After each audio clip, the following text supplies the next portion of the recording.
Good afternoon વિદ્યાર્થી મિત્રો, ફરી આપણે જોઈએ વિવર્તનની ઘટના ચેપ્ટર નંબર 10 ધોરણ 12 વિજ્ઞાન સત્ર. વિવર્તનની ઘટના એક આકૃતિ પરથી સમજવાનું છે. બીજું બળ પ્રમાણે વ્યાખ્યા શું છે તે. વિવર્તન એટલે અહીંયા જોઈએ આપણે એક રંગી પ્રકાશ કેવો હોય છે, એક રંગી એટલે આપણા એનો માર્ગમાં કોઈ અંતરાય કે અવરોધ મૂકી દઈએ અને પછી એ પ્રકાશને ત્યાંથી પસાર થવા દઈએ ત્યારે પ્રકાશિત અને અપ્રકાશિત શલાકાઓ જોવા મળે છે, ભાગ જોવા મળે પેટર્ન. જે પ્રકાશનું શું થાય છે, અવરોધની સપાટી આગળ વાંકું વળવું તે દિશા બદલાય છે. તો આ ઘટનામાં જો વિવર્તન છે અને કે વિવર્તન વ્યતિકરણ નહીં કહેવાય. અહીંયા બે પ્રકાશ ભેગા નથી થતા, પણ એક જ પ્રકાશનું તેની પેટર્ન બદલાય છે, દિશા બદલાય છે, વંકર થઈ જાય છે અને એવી પેટર્ન જોવા મળે છે જેમાં પ્રકાશિત અને અપ્રકાશિત શલાકાઓ પણ જોવા મળે છે. વ્યતિકરણની ઘટના પણ સામેલ છે, પ્લસ એની દિશા અને પેટર્ન બી બદલાય છે. અહીંયા તમે જોઈ શકો છો, આ છે વ્યતિકરણની ઘટના જેમાં બે સ્લિટ હોય કે બે ઉપગમને પસાર કરવામાંથી આવે ત્યારે એ પ્રકાશિત અને અપ્રકાશિત શલાકાઓ જોવા મળે. અહીંયા જો ભૂરી લાઈન છે તે અપ્રકાશિત શલાકાઓ છે, વ્હાઇટ લાઈન દેખાય તે પ્રકાશિત શલાકાઓ છે. પણ જો વિવર્તન થાય છે, કોઈ પ્રકાશના માર્ગમાં અંતરાય આવે છે, ધારો કે આ કોઈ સ્લિટ છે, બરાબર છે, અને અહીંયાથી પ્રકાશ આપાત કરવામાં આવે છે, તો શું થશે? તો એની ધાર પર અહીં આવશે અને પ્રકાશનું દિશા બદલાઈ જાય. તો આવી પેટર્ન છે તે આવી દેખાય. તો અહીંયા તમે જોઈ શકો કેસરી કલરની લાઈન છે તે પ્રકાશિત શલાકાઓ છે અને ભૂરી લાઈન છે અપ્રકાશિત શલાકાઓ છે. જ્યારે વચ્ચે વ્હાઇટ લાઈન છે તે મધ્યસ્થ અધિકતમ છે, મૂળ તરંગ લંબાઈ જે છે તે તીવ્રતા દર્શાવે છે. તો તે આ છે વિવર્તનની ઘટના જોવા મળે છે. વિવર્તનની ઘટનામાં અગત્યના સૂત્રો આવેલા છે, પણ આ અગ્રમાર્ગથી છે તમે એને 2-3 વાર લખીને તૈયાર કરવી પડશે. અને ચોપડીમાં આપેલું છે પ્રમાણે પણ દર્પણમાં આપેલું પ્રમાણે જુઓ તો એ પ્રમાણે થિયરી જેવું છે તે તૈયાર કરવી પડશે. આગળ જોઈએ, ધારો કે યંત્રના બે સ્લિટની જગ્યાએ એક સ્લિટને મૂકી પ્રકાશિત કરવામાં આવે. મધ્યસ્થ અધિકતમ પ્રકાશિત ભાગ જેની બંને બાજુ અપ્રકાશિત અને પ્રકાશિત શલાકાઓ જોવા મળે છે.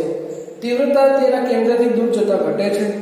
ધારો કે સ્લિટની પહોળાઈ છે એ બરાબર એવું આકૃતિ પરથી બધું બતાવેલું છે અને તેને સૂત્રમાં તારવવાની કોશિશ કરેલી છે. તો આપણે જોઈએ આજે કેટલું આપણે એમાં બતાવી શકીએ છીએ.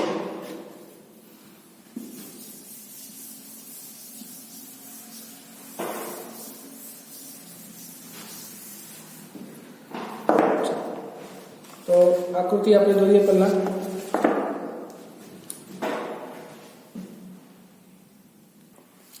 ચલો અહીંયા તમને આકૃતિ દેખાય છે. એસ ઉદ્ગમ સોર્સ લાઇટ અહીંયા આપવામાં છે. અહીંયા બે સ્લિટ છે, આ બે અંતરાય છે. જો આ ધાર સપાટી છે, બે અંતરાય છે, એને સીધે જોવું જોઈએ. તો શું થાય છે કે વચ્ચેની જે લાઈન છે તેમાંથી સીધો પ્રકાશ સીધો જાય તો અહીંયા તમને મળશે મહત્તમ તીવ્રતા. શું મળશે? મહત્તમ તીવ્રતા. બીજું અંતરાય આવે છે તો આ બે જગ્યાએ જો M2 અને M1 આપેલું છે નામ, અને બે ધાર પરથી કેવું થાય છે? પ્રકાશ આમ જાય છે. એટલે આપણને ઈ તરફ પ્રથમ અધિકતમ મળશે. શું મળશે? પ્રથમ અધિકતમ, જેની તીવ્રતા આના કરતાં થોડી ઓછી હશે અને અહીંયા શું હશે? ન્યૂનતમ હશે. ન્યૂનતમ એટલે કે આ અપ્રકાશિત છે અને આ પ્રકાશિત છે, એવું બંને સાઈડ હોઈ શકે. બરાબર છે. તો આ રીતે મળે છે. તો જો એક દિશામાં તો વિવર્તન બતાવે છે કે અહીંયાથી ધાર પરથી પસાર થઈને અહીંયા જાય છે, આ ધારમાંથી વાંકો છે અહીંયા જાય છે. ધારો કે કાલ્પનિક સપાટી અહીંયાથી પણ જાય તો છે પ્રકાશ થોડો ઘણો, બરાબર. તો અહીંયા બધા સમક્ષિતિજ દિશાઓ જે છે સમાંતર એની સાથે થીટા કોણ બનાવે છે, કયા? વિવર્તન થયેલા કિરણો. હવે એવું લખેલું છે સ્લિટની પહોળાઈ છે a, સ્લિટની પહોળાઈ છે a, સ્મોલ a, બરાબર છે. ln ની ઉપર સમાંતર પ્રકાશ કિરણ લંબ રૂપે પડે, m માંથી પસાર થતી કિરણ સીધું c પર પડે. જો ln અહીંયાથી પસાર થતા સમાંતર પ્રકાશના કિરણ લંબ રૂપે પડે. જો અહીંયાથી સમાંતર કિરણો ક્યાં છે? લંબ રૂપે જાય છે. m માંથી જે પ્રકાશના કિરણો જે છે સીધું c તરફ જાય છે અને p આગળ તીવ્રતા l વગેરે બિંદુથી એકબીજા સમાંતર ગણીને અહીંયાથી m1 અને m2 સાથે થીટા કોણ બનાવે છે. હવે આપાત પ્રકાશ તરંગ એ તરંગ અગ્ર સ્વરૂપે જાય છે આ લખ્યું છે આપાત પ્રકાશ તરંગ અગ્ર સ્વરૂપે પસાર થાય છે આપણને ખબર છે તો વિવર્તન ઘટનામાં છે કે અહીંયા બધા તરંગ અગ્ર છે આ તરંગ અગ્ર સ્વરૂપે જાય છે આગળ બરાબર એટલે આપણે આમ દર્શાવતા તરંગ તો અહીંયા તરંગ અગ્ર છે અને અહીંયા પણ તરંગ અગ્ર સ્વરૂપે જાય છે માની લઈએ આ તરંગ અગ્ર સ્વરૂપે પસાર થાય છે તરંગ અગ્ર સ્વરૂપે પસાર થાય છે એટલે એ કેવું છે વક્રાકાર છે વક્રાકાર તરંગ સ્વરૂપે જાય છે શૂન્ય અને ઘન તો તેમાં બી મહત્તમ ન્યૂનતમ આવે તો તે પ્રમાણે જ્યારે ભેગા થાય છે ત્યારે મહત્તમ અને ન્યૂનતમ પણ જોવા મળે છે હવે સમાંતર કિરણ જે છે 1 2 3 જો કણામાં હોય તો આપણને સહાયક પ્રતિકરણ મળે પ્રકાશિત શલાકા મળશે જો કણામાં નહીં હોય તો વિનાશક પ્રતિકરણ મળે એટલે પ્રકાશિત શલાકા નહીં મળે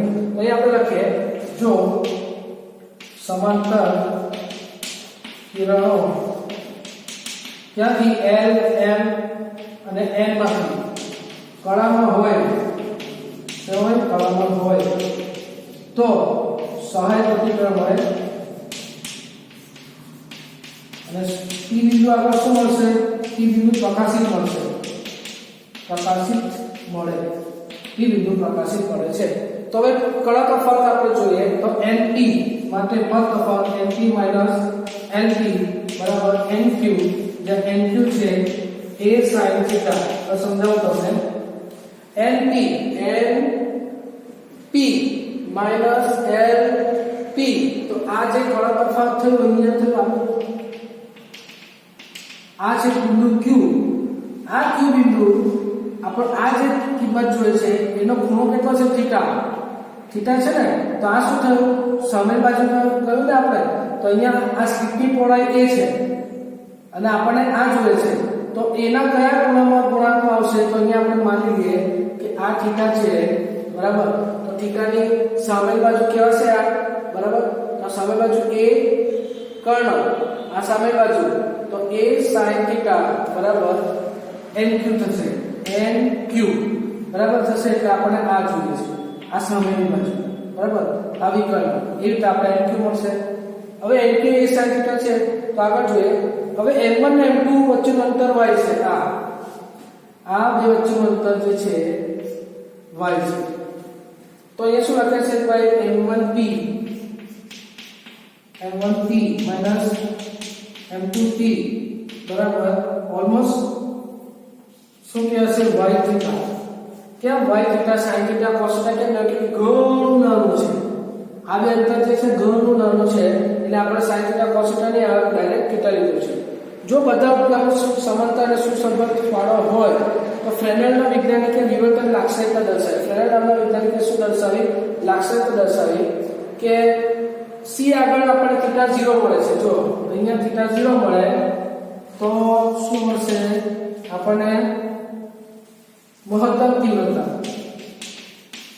શું મળશે મહત્તમ તીવ્રતા જો આપણને theta n+1 lambda by a મળે તો આપણને ગૌણ મહત્તમ મળશે શું મળશે ગૌણ મહત્તમ એટલે કે આ બીજા મહત્તમને છોડીને જે બીજા પ્રકાશિત મળે તે ગૌણ મહત્તમ કહેવાય અને જો થીટા ઇઝ ઓલમોસ્ટ આપણને n લેમ્ડા બાય a મળે છે તો આપણને ન્યૂનતમ મળશે શું મળશે ન્યૂનતમ મળશે એટલે કે પ્રકાશિત c ની ઉપર અને નીચે આપણને અપ્રકાશિત શલાકાઓ મળશે એ શરત છે આ ન્યૂનતમ મળશે તો બે રેખાઓ જ્યારે lm અને mn માં m1 અને m2 એવું મળે કે m1 અને m2 બરાબર a/2 થશે અહીંયા m1 m2 બરાબર a/2 થાય એવું આપણે અંતર લીધેલું છે અને m1 m2 વચ્ચેનો પદ તફાવત λ/2 થાય અને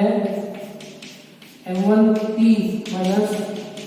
m2p તફાવત જે છે તે થીટા a/2 છે જેને આપણે λ/2 કહીએ છીએ હવે જો આ બધી જાણકારીઓ છે તો આ શરત યાદ રાખવાની છે પહેલા પછી આ પદ તફાવત યાદ રાખવાનું છે પછી લેવડા વાળું લાવવાનું છે બરાબર છે અને પહેલું તો યાદ રાખવાનું છે કે ભાઈ પદ તફાવત જે છે આ બે વચ્ચે તરંગનો તે કેટલો આવશે a sin થીટા છે બાકીનું આપણે નેક્સ્ટ લેક્ચરમાં લઈશું કે હવે આ થિયરીના આ જાણકારી મેળવ્યા સમજ્યા પછી જ આપણને બીજું જાણકારી લાવવાનું છે, જેમાં વિવર્તનની ઘટનામાં શરતો આવશે કે પ્રથમ અધિકતમ, ગૌણ અધિકતમ, મધ્યસ્થ અધિકતમ, એ વિવર્તનની ઘટનામાં કેવી રીતે શોધવાનું છે એની શરતો આપણે મેળવવાની છે, તે આ થિયરીથી આગળ જોઈશું.